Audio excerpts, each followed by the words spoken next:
Bond से आपने जो मार्बल लगाना है तो टाइल बॉन्ड और थोड़ा सा आम सीमेंट मिलाकर आपने मार्बल कैसे लगानी है तो देखें आप ये तरीका।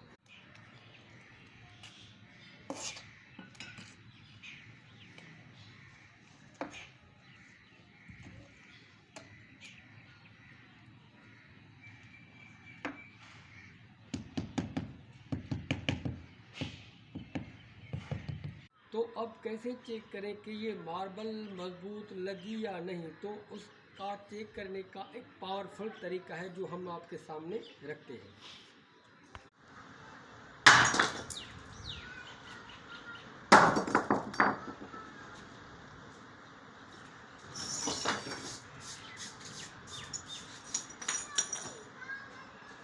तो ये है मार्बल और टाइल के मजबूती का तरीका।